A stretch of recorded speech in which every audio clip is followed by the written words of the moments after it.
asalaamaaleykum dal leen ak jàmm ci fàttali xibaar yi fi jotoon ruus li si gën a fës bokk na si élection locale yi ñu weesu opposition am ndam lu rëy ci parti au pouvoir bi waa Mermoz kontaan si lool.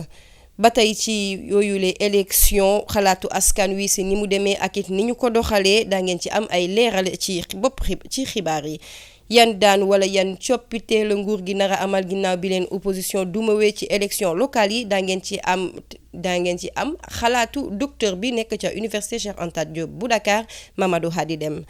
ànd sàmm jikko yi màtt nañ te duñu bàyyi xeexum criminalisation homosexualité di wéy ba tey xëyu ndaw yi ak dimbali njaboot ji ci wàllum wérgu yaram ak li ni mel muy njëriñ muy mbëbëtu astuce assurance nes tuut ñu yaatal xibaar yi.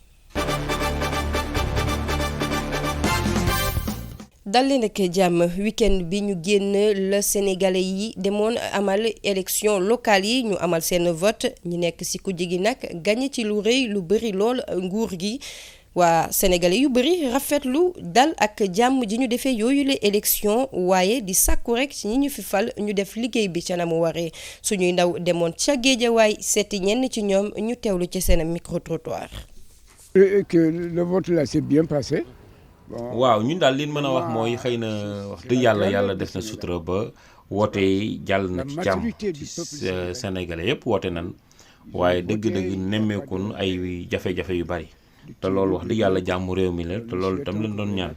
dañuy ñaan rek comme woote yi pare na nag ñu jublu ci liggéey bi ñaan jàmm ak sutura ak naataange ci réew mi. nañu liggéey rek liggéey moo fi sës ku liggéey daal jëriñoo c'est le travail paye ku liggéey fay ko ku liggéey da fay ko. démb man bëgg naa parce que gis naa tamit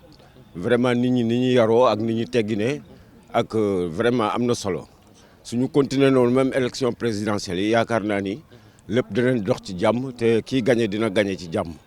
waaw. waaw ñu jàppale tamit askan bi te xam ne askan bi dañoo sonn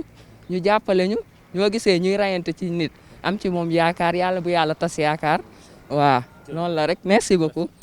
ñu des ba tey ci élection yooyu lee ñu nekk ci nguur gi nag yëf yi bett na leen waaye nag waa Mermoz moom dañu kontaan ci seen am ndam ndax jàpp nañ ni seen maire dafa liggéey lu rëy moo tax mu am ndam bi ci yoon ñu teewlu ci reportage Moussou Ndiaye ak Léa. ndam bu rëy moo am ca Sicap Mermoz ci élection locale yu 2022 yi Barthélémy Dias di maire sortant ci commune bi daal di jëlaat ndam li ci mairie bu Dakar mu doon mbégte mu rëy ci ñi dëkkee ci Mermoz Sacré-Cœur. lii moom bettuñu parce que ku ñëw Mermoz certes man dëkkuma fi mais fii ku fi ñëw xam ne liggéey na fi liggéeykat la boo duggee xool yeneen communes yi par rapport ak Mermoz nga xam ne moom liggéey rek la xam liggéey moom bëgg na ko moo tax ñun lii moom bettuñu. man fu ma demee voté centre bi ma nekkoon muy Ngalandou Diouf vraiment y avait plus de jeunes que de vieux y avait énormément de jeunes yu jóg massivement pour ñëw voter voilà ñëw voter suñu candidat muy Barthélémy Dias xam nga donc ñun ñëpp ñu am seen ndam man tegoon naa tey dama yeewu sax ak ñàkk baat parce que dama yuuxu yi xam nga rek bon ak béggee bi bon c'était la joie quoi daal loolu la ñuy ñaan ñun ñëpp ñu ngi si ginnaawam yàgg nekk si ginnaawam ci ko ñaanal mu nekk xale bu ndaw gëm lu muy def. agent administratif bu état civil bi nag jàpp ne du alal mooy tax askanu Sénégal daal di lay fal. suñu opposants yi mooy comme li ñu wax rek ñoom ñëpp xam nañ def nañ moyens yëpp te nit pour mu fal la yaakaar na du xaalis bi nga koy jox danga koy wax li mu soxla dégg te li fii ñëpp xam nañ métit yi boo ñëwee ci population munoo fekk ku xiif pendant 5 ans nga bëgg a jug benn jour jox ko benn somme bi pour sa benn victoire nga toogaat mu souffriraat yeneen année yi loolu c'est pas important bon pour man nit boo koy wax pour mu fal la da nga koy wax li nga xam ne xam nga li muy dund te bëgg nga ko soppi parce que ku nekk bëgg na am changement ci vie am waaw. ñi dëkkee ci commune bu Mermoz Sacré-Cœur nag ñu ngi ñuy xamal ne seen leader bii programme bu leer bi mu jox askan wi bokk na ci li tax mu jël ndam li fii ci Dakar. lu ñu def ba jël ndam li c'est sérieux on a travaillé fay ñu kenn amul kenn boo xam ne ba amul ay 5000 francs fii kii ñu muy fay non gars yi dañ ko topp parce que dañ ko bëgg gëm ko topp ko voilà donc amul ay lu ñu def mooy dem voté mu indi programme boo xam ne tamit boo xam ne daf ñu convaincre ñu ñëpp parce que tamit bon bëgg nañ ko lool mais bu fekkee programme tamit ñun ànduñu si dañ koy wax carrément ne ko ànduñu si programme mais dafa teg loo xam ne dafa teg si kaw table loo xam ne lu ñu convaincre mooy programme boo xam ne vraiment lu takku moom la teg bon gars yi ne ko voilà gars yi gunge ko accompagner ko donc y a pas de secret. askanu Sénégal jàngat ci résultat élection locale yi ne ndam li opposition bi am ci mouvance présidentielle bi nag daana am ay jafe-jafe ci élection yu 2024 yi ñu dëgmal. ci politique ba tey ginnaaw bi parti nguur gi lajjee ci gox yu bëri fii ci Sénégal yan coppite ñoo nar a am ci parti bi njiitu réew mi dirigé ci jamono ji ñu toll docteur Mamadou Khady Deme nekk ca université Cheikh Anta Diop de Dakar indi na ci ay tontu ay kàddoom Moussou Ndiaye moo ko taataan. élection yi am démb gis nañ ni opposition gagné na dëkk yu bëri comme Dakar capitale bi comme Thiès comme Ziguinchor comme Kaolack. liñ si mën a jàngat mooy que ni dafa mel ni tey population yi ànduñu bu baax ak politique ak programme yi président Macky Sall def depuis un certain nombre d'années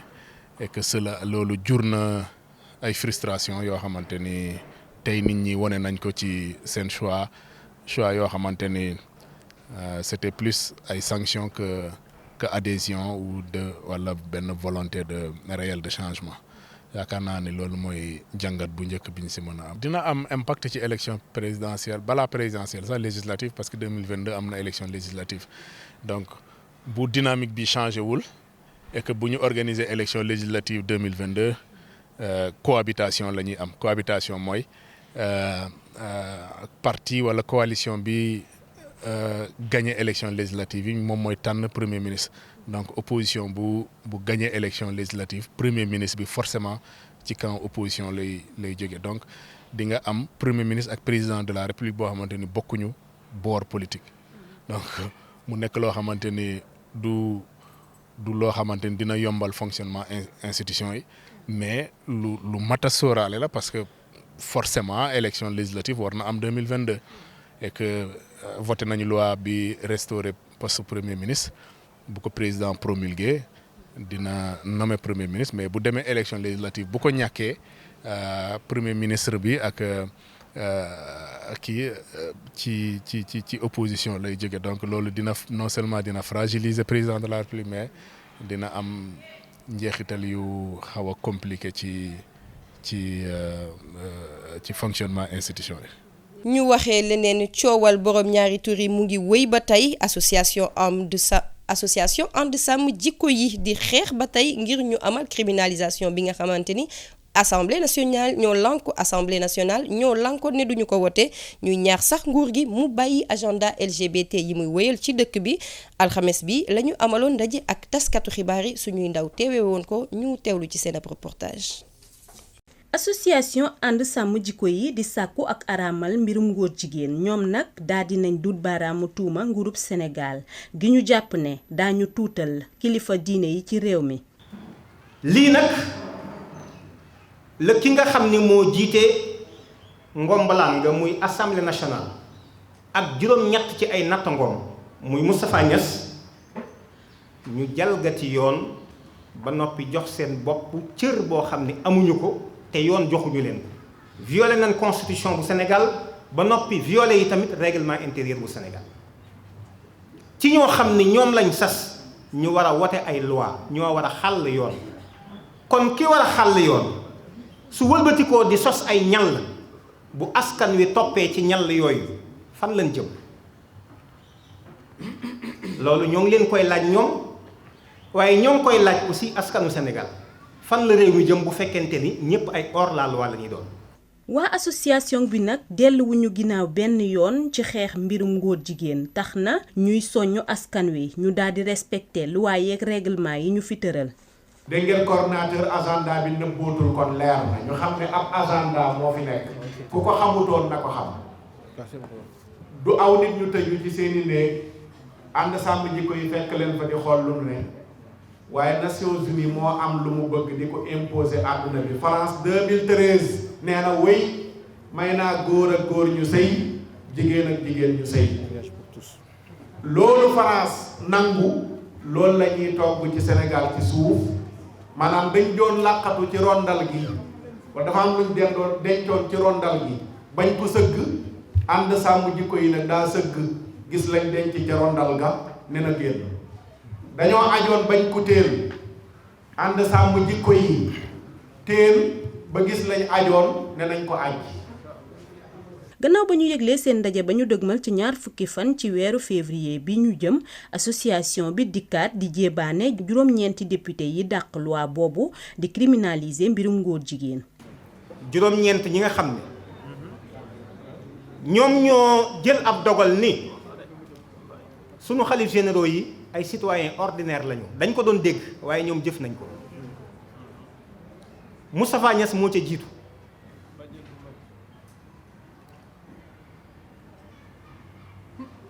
Cheikh Tidiane Gadio wax dëgg man personnellement moo ma ci gën a bett ndax jàppoon naa ni ku gëm ay valeurs africaines la. Ndeye Lucie Cissé, Daouda Dia ay maire ñing moom bettul kenn ndax bi loi bi duggee rek moom la daal di def ab communiqué. Abdou Mbow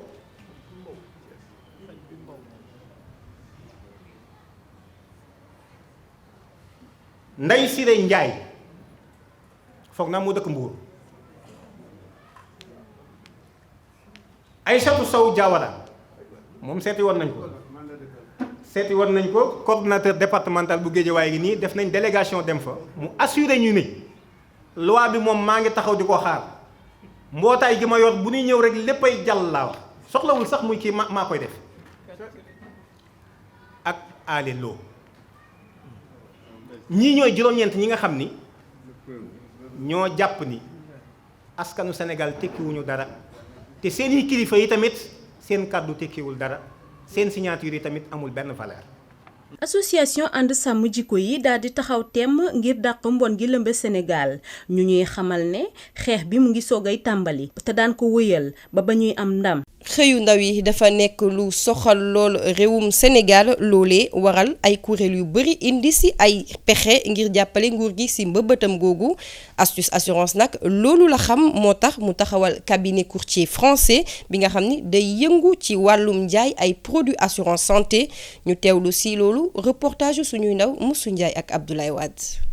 gannaaw ba mu ko sosee ci atub 2021 ca Paris Astuce Assurance di ab entreprise buy yëngu ci wàllum courtage en mutuelle directeur bi nag ñëw installé wu fii ci Sénégal gi nga xam ne moom la jàpp ne société bii dina fi dox bu baax a baax. ci atub 2018 laa teye ab jataay ak ki nga xam ne mooy sama concurrent tey ngir xam si lan laay yëngu fii ci Sénégal boobu ba tey man mii di ab canadien marocain yàgg di bagante diggante Amérique du Nord ak Maroc laa xam ni Sénégal moo ay possibilité ngir mën a réussir ci projet bu ni mel loolu tax na ñu ñëw Sénégal samp fi sunu entreprise ngir mën a weccoog ndaw réew mi sunu expérience. entreprise bi nag mu ngi basé wu ci xarañte bu wóor ngir mën a recruter ay agent woom ba pare tàggat leen ci diirub benn weer buñ dul fay dara. bu ñu formé ay ndaw ba pare danañu tànn ñu ci gën a xaaraan ndax kat Astuce Assurance dafa nekk ab entreprise bu soxla ay nit yu xaaraan lool